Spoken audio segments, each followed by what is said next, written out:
Ladies and gentlemen, welcome back to the series where I'm recreating Freddy Fazbear's Mega Pizzaplex from Security Breach in Minecraft.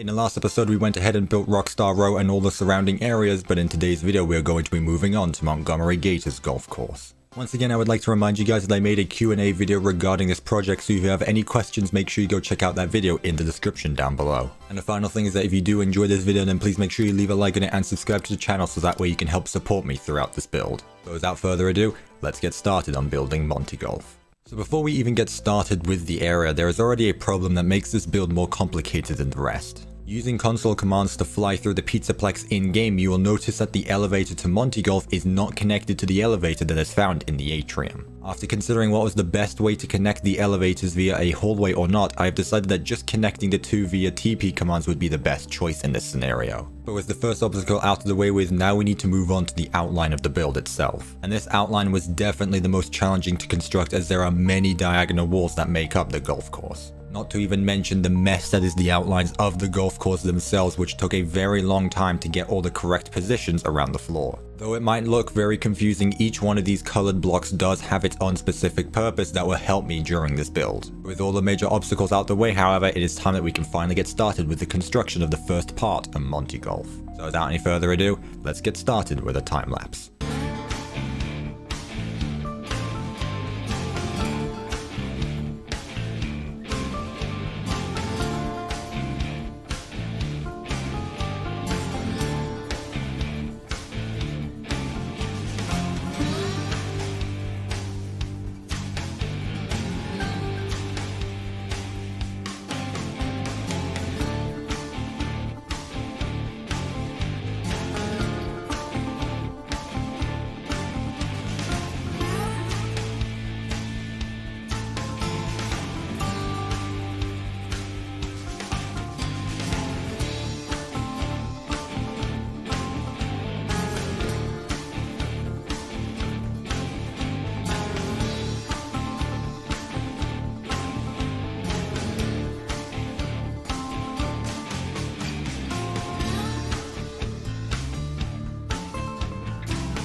The surrounding walls of Monty Golf are now in place, and even with the little that is built so far, this area is starting to take its form. I thought it would be best to start from the outside and work my way inward towards the center of the room to keep everything organized and to avoid any builds from colliding. When it comes to building, however, outlining every single block and prop is something I cannot recommend enough if building on a large scale in Minecraft, as it makes the building process so much easier and more organized, even if it looks like a mess of confusion beforehand. The build itself is looking really nice as well so far, as Monty Golf has a green swamp-like environment that really works well with the blocks in Minecraft. Up next is going to be the mini golf segments themselves that make up the golf course, and the bridges and decorations that give the area its life. This building is looking really promising so far, so I'd say we get into a second time lapse and continue this build.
The main build of Montgomery Gator's golf course is now all in place, and this area is starting to look amazing. All of the golf courses in the center area are all here, and the mess of the outlines are starting to disappear as we go along.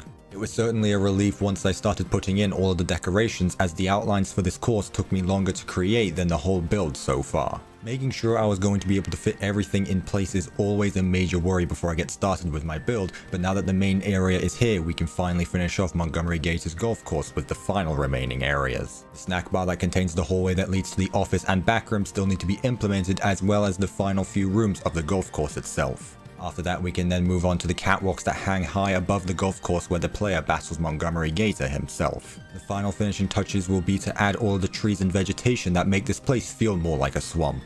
So without any further ado, let's get Montgomery Gator's golf course completed.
And with that, Montgomery Gator's iconic golf course is now all completed. Though a lot smaller in scale than the other attractions of the Pizzaplex, this still makes an amazing addition to the location. I really enjoyed making this part of the build, as there is a lot more organic and vegetation in the area, which is a really nice change from the modern feeling of the rest of the building. And just to show you how much detail I am putting into this build, the catwalks above the Gator Golf are the exact same as you can find them in-game with the same layout. All in all, I am very happy with the end result, and I really hope that you guys enjoy this as much as I loved building it. But now that we're finished with Monty Golf, however, I don't want to end this video just yet. Since the golf course didn't take as long to complete as I originally thought, I thought it would be best to build another part of the Pizzaplex in this video. I think it is appropriate to add the Mazercise area that sits on top of Monty Golf, as the two attractions are connected by a vent system. Mazercise is a relatively small build and does not deserve its own entire video, so I think it's best that we can build a 2-in-1 in today's episode. So to end off this video, let's get finished up by constructing Mazercise and finish up this segment of the Pizzaplex.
And with that, Mazercise is now finished, and we can now call another segment of the Pizzaplex complete. Though this room is small in scale, that doesn't mean there is a lack of decorations to look at while exploring this area. The building is even completed with the maze itself, but while the maze is not currently functional like in game, I did add the vent system that connects the two attractions that the player is able to crawl through. But with all the building that has been constructed in today's video, I am now satisfied with the end results and can call this part of the Pizzaplex complete.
ladies and gentlemen, that is going to wrap it up for today's video. I really do hope that you guys enjoyed this episode, as a lot of time and effort went into this build. If you did enjoy this video, then please make sure you leave a like and subscribe to the channel so that way you can help support me throughout this build. Hopefully you guys did enjoy, and I'll of course see you in my next video.